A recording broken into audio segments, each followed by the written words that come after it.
களியல் ஆட்டம். நமக்கு எல்லாருக்கும் சிலம்பம் தெரியும் இல்லையா? ஆனால் களியல் ஆட்டம் என்பது தமிழ்நாட்டில் குறிப்பாக திருநெல்வேலி, கன்னியாகுமரி, தூத்துக்குடி மாவட்டங்களில் இந்த ஆட்டத்தை நம்ம பார்க்க முடியும். களி அப்படின்னா என்ன அர்த்தம் அப்படின்னா கம்பு, கொம்பு என்ற அர்த்தம். அதாவது மூங்கில் களிகள் இருக்கு இல்லையா, அதை வைத்து கொண்டு ஆடப்படக்கூடிய ஒரு ஆட்டம் தான் இந்த களியல் ஆட்டம். ஒரு கையில் ஒரு மூங்கில் வைத்து கொண்டு ஆடுவதும் உண்டு, 2 கைகளிலும் மூங்கிலை வைத்து கொண்டு ஆடுவதும் உண்டு. இந்த களியல் ஆட்டம் அப்படிங்கிறது வந்து பார்த்தீங்கன்னா ஒரு கூட்டு ஆட்டம் அப்படின்னு சொல்லலாம். தமிழர்களுடைய மிக பழமையான ஒரு போர்க்கலை இந்த களியல் ஆட்டம். ஒரு தற்காப்பு கலை அப்படின்னு இதை நம்ம வந்து வர்ணிக்கலாம். குறிப்பாக நம்முடைய தென் தமிழகத்தில் உவரி அப்படிங்கிற ஒரு ஊர் இருக்குது. கடற்கரையை ஒட்டி இருக்கக்கூடிய கிராமங்கள் நிறைந்த பகுதி அது. அங்கே மீனவர்கள் அதிகமாக வாழ்கிறார்கள். அந்த மீனவர்கள் பரதவர்னு சொல்லக்கூடிய அவர்கள் ஆடக்கூடிய ஒரு ஆட்டம் தான் இந்த களியாட்டம். அதனால் இதுக்கு வந்து பரதவர் களியாட்டம் அப்படின்னே இதுக்கு வந்து பெயர் உண்டு.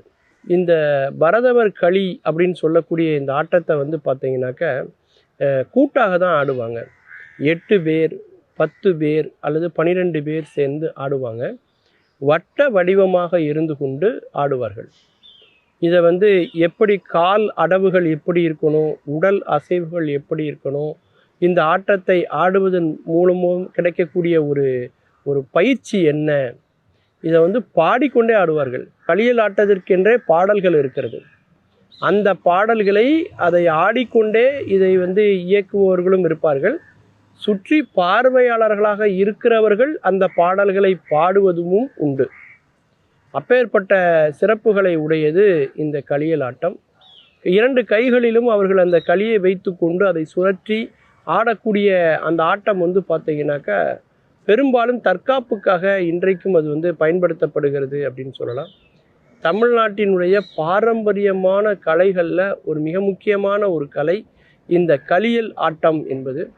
இதை பெரும்பாலும் இன்றைக்கி வந்து ஆண்கள் நிறைய பேர் ஆடிக்கொண்டிருக்கிறார்கள். அப்பேற்பட்ட ஒரு கலை, போர்க்கலை என்று நம்ம சொல்லலாம். அந்த காலத்தில் வந்து இந்த களியல் ஆட்டத்தில் வந்து பார்த்திங்கன்னா அருவாள், கத்தி, சுருள், வாள் போன்ற பல பொருட்களை பயன்படுத்தியதும் உண்டு.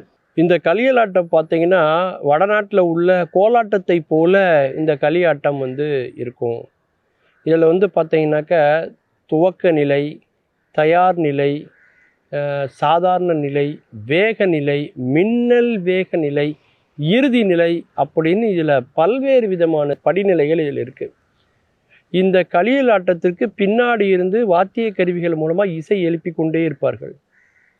இந்த களியல் ஆட்டத்தினுடைய மிக முக்கியமான இசையே என்னென்னா அந்த மூங்கில் களியிலிருந்து வரக்கூடிய இசை இருக்கு இல்லையா, அதுதான் இதனுடைய பிரதான இசையாக இருக்கும் அப்படின்னு சொல்லலாம்.